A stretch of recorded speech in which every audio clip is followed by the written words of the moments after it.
Hello and welcome back to the Daily Royal, a podcast covering the daily events of all the European royal families.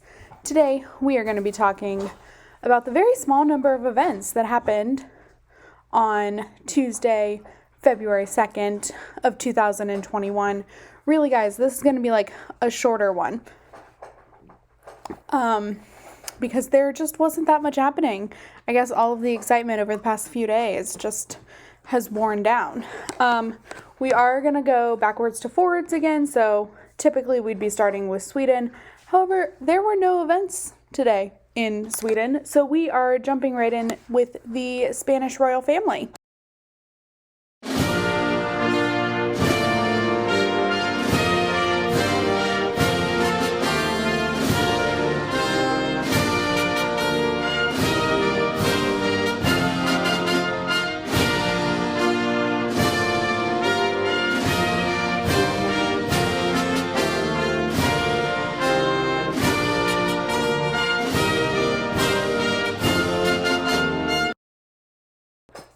All right, in Spain, so many things. Really, there weren't. There was like a group of audiences and then another event. Wasn't a lot. Okay, so King Felipe had military audiences today at the Royal Palace. So he met with three different groupings of people or military personnel. Sorry, downloading my outline. There we go. Okay, so first he met with a group of colonels and naval captains. Yep. That auto-corrected in my outline to capitals, or that's how I wrote it. Unsure. Okay, it definitely auto-corrected itself to capitals, because I can't get it to write captain now. Okay, next he met with a group of brigadier generals and rear admirals who are kind of like I think the highest ranks in the Spanish armed forces. And then he also met with the chief of the military emergency unit in a one-on-one audience. So that was just the day of military audiences. I thought like one thing I would do during these is, because here's the thing, I don't understand the United States military, let alone another country's. So I haven't figured out like how to really talk about military audiences in a way that's captivating or interesting. Like I don't even know how to make it interesting. One thing that I personally find interesting is sometimes I like to try and guess which uniform, because Felipe is obviously the commander-in-chief of the armed forces, so he has every uniform and wears them differently. Like, he'll wear different ones throughout the year, and so I've taken it upon myself to start guessing which military uniform he's currently wearing, because I don't have them memorized, because I don't think I would be able to pick out a U.S. military uniform. I probably could. Yeah, I could. Unfortunately, I could. That's something that I definitely could do. But I don't know every country's military uniforms. So today, I wasn't sure, but I was pretty sure he was wearing the uniform for what is the equivalent to like the army. And he was. So it's the green one. Is kind of the Spanish equivalent to the U.S. Army. In Spain, it's called the Ejército de Tierra, or like land army, essentially. So that is what he was wearing today. That's pretty much like I just don't know how to make it interesting. So that's one of the few things that I like can find that like, oh, okay, now here's the thing. When we get through it all, like it won't be exciting anymore. And there's only 3 or 4 uniforms that he wears. So like it's not going to be a big thing. Okay. So that was King Felipe's day. Lots of military audiences. And then also today, Queen Letizia presided over the annual board meeting for the Foundation for Help Against Drug Addiction. And this is a organization that she is honorary president of. And it's something that it's one of the very few like honorary titles that she has. Like, okay, the way I phrased that was kind of bad. What I mean is the Spanish royal family, they don't do a lot of like honorary titles. Especially like King Felipe and Queen Letizia. They never have, like, I think previously they may have with Juan Carlos and Queen Sofia, but I don't know because I wasn't following them and I don't look into it that much. But they definitely have like their specified charities. Queen Letizia does, and presumably the girls will when they're old enough and like working royals will have their own things that they focus on. But in terms of like titles or anything like that, there aren't that many honorary titles that they have. And so this one in particular is actually one that Queen Letizia got in 2015, which is the year after Felipe became king, from Queen Sofia. And it is obviously all about like sorry, my brain is thinking in Spanish when I'm trying to say this word, working against the drug addiction crisis, and the problems that come out of that, and also kind of doing a preventative thing. So this one in particular, this meeting today in particular was on like youth, and how to help younger people avoid, becoming addicted. So that is what was going on. It was, again, kind of like a hybrid meeting. I think a lot of these like annual charity meetings have kind of been this way. But like some in person. So like typically the people in person are going to be like the president of the organization, a few upper level staffers of the organization, and then like maybe a program representative or 2, and then Queen Letizia's staff, and her. And then everyone else will be on video conference from home because they can be, and should be, in obviously the COVID times we are all living in.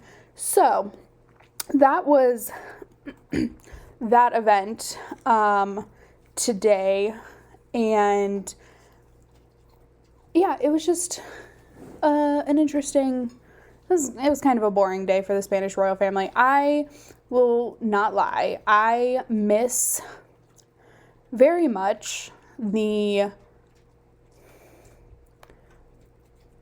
don't know, today is a day, sorry, you'll have to excuse the throat clearing. I am still recovering from being pretty sick over the weekend.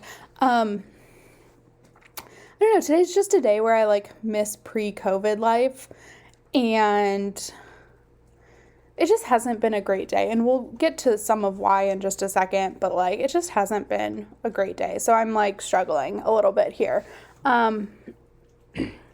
Okay, so that was the events in Spain, and now we are going to go ahead and skip Norway because there were no events going on there, and move on to the Netherlands.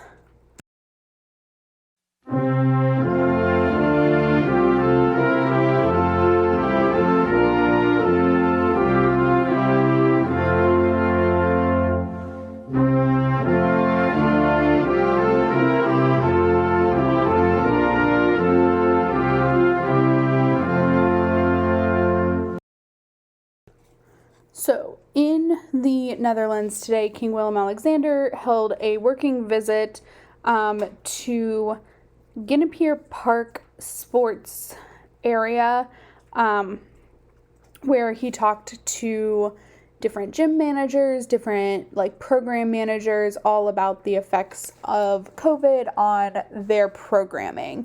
So I think I talked about this a little bit yesterday. Obviously, we all know, if you're a sport person, or even if you're not, sport events have been widely affected because there can't be an audience, and unless you're basically in a bubble with your team, really shouldn't be played.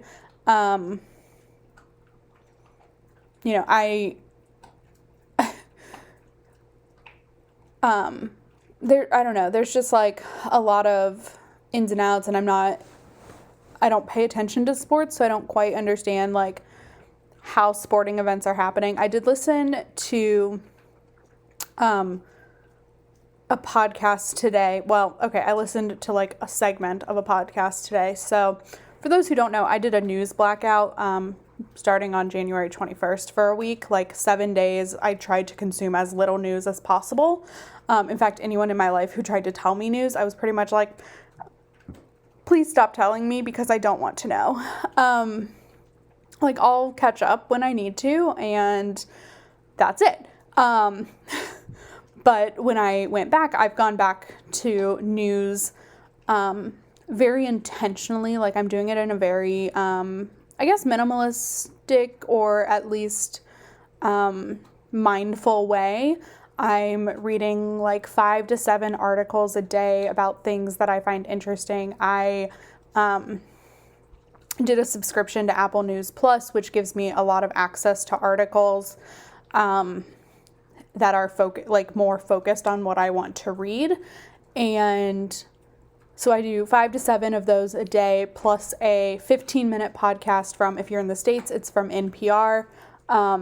I think you can probably find it everywhere, internationally, but it's pretty American focused.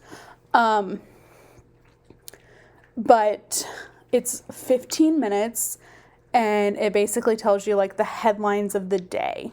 So in it is apparently Japan is suffering a COVID nightmare right now, and they're in the highest state of alarm they can be in.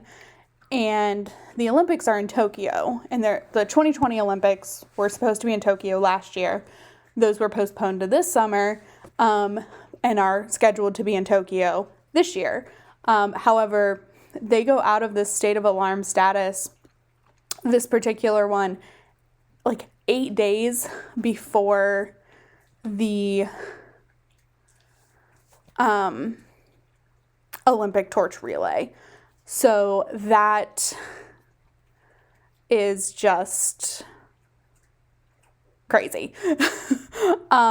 It's just going to be a really intense Olympics. I will say, personally, I'm not expecting an Olympics this year, but today is a day where my expectations in life are very low. So anyway, the effects on sport is a real thing, and COVID is not getting any better. So we are skipping Denmark, but I wanted to mention about them, kind of in this related to sports area. Crown Prince Frederik started hosting this royal run in, I think, 2018 for his 50th birthday, at that same time. And now I'm making, it was definitely his 50th. Okay. Anyway, and it's always scheduled for May. But this year, so last year it was scheduled for May. They postponed till September, and then ended up canceling in July or August. It was just not going to be feasible to have that for very obvious reasons. And then, oh, I'm sorry, please hold. My cat's trying to eat paper. Okay, crisis averted. Sorry about that. My cat has pica, so she eats pretty much anything that isn't nailed down to the wall or is thin enough that it'll fit in her mouth. Hair ties, string, yarn, paper, etc. Anyway, okay. But so this year the Royal Run was scheduled for May, has been postponed to September now. And it was a really cute video, but like, again, sport is just an interesting one this year. So, okay, so that's what was going on in the Netherlands, King Willem-Alexander talking about sports, and then a rundown on like how COVID is affecting sports internationally. So that's what was going on in the Netherlands, and now we are going to go ahead and move on to, I forgot which country, the British royal family.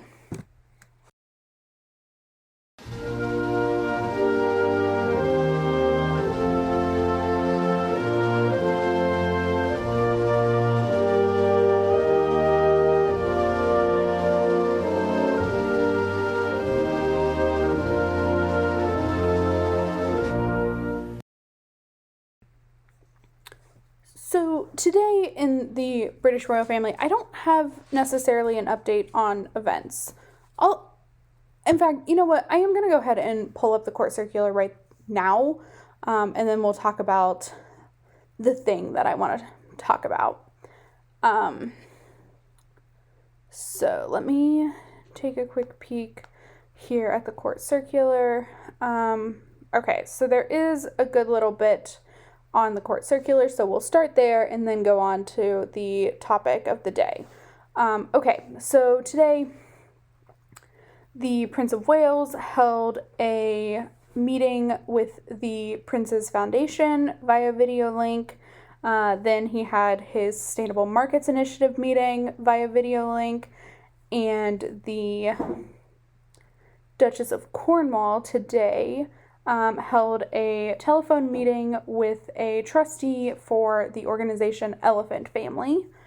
And then moving on, the Duke of Cambridge held a meeting with the chairman for Natural England via video conference. I do wonder if that's going to be an announced video or anything like that, while Kate held a telephone meeting with the CEO for Place to Be, which is a children's mental health organization, and I think I'm going to confirm that because I don't want it to be a hospice organization and I get it wrong. Pretty sure it's children's mental health. Yes, okay, it is. Improving children's mental health in schools. And so this week is like Childhood Mental Health Awareness Week. So that was what the conversation was presumably about. Okay, so today, if you were listening back in like June of 2020, you will have heard about Captain Tom Moore, who was this very sweet elderly man who decided, I guess he was, from the articles I've read now, he was recovering from a hip surgery, a hip replacement, at 99 and needed to walk. But then the world went into lockdown.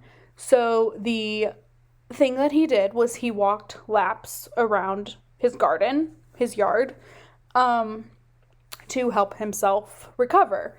And then after doing that, he started with the goal of raising $1,000 for the National Health Service program in the UK, which is like the national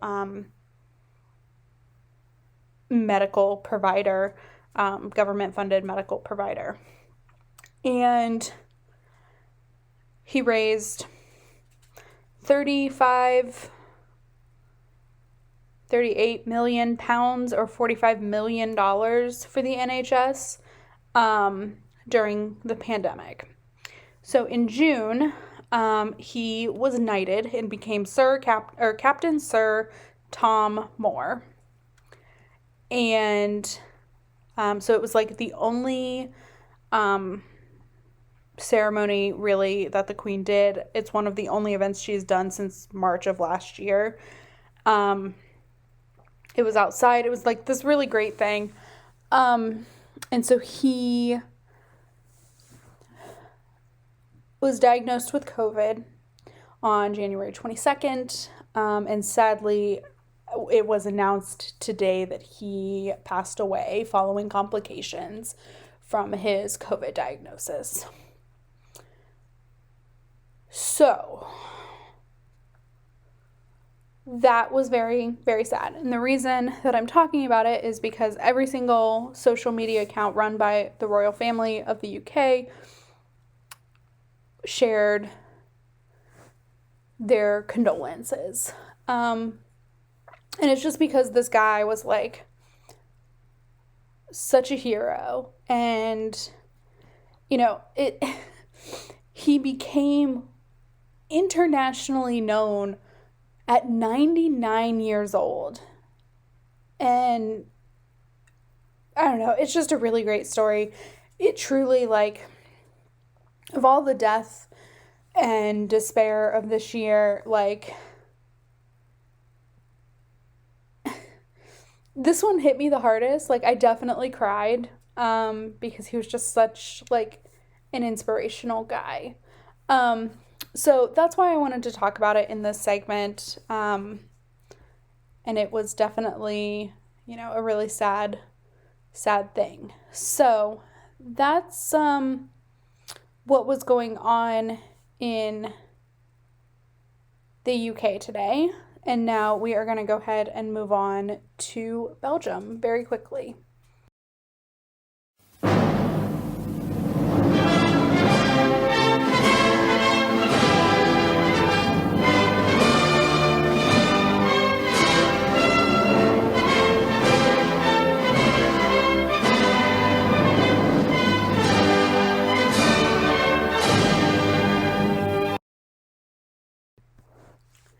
And so today we are going to finish off with the Belgian royal family, and of course King Philippe held my favorite event, where today he received the credentials of 4 new ambassadors to Belgium from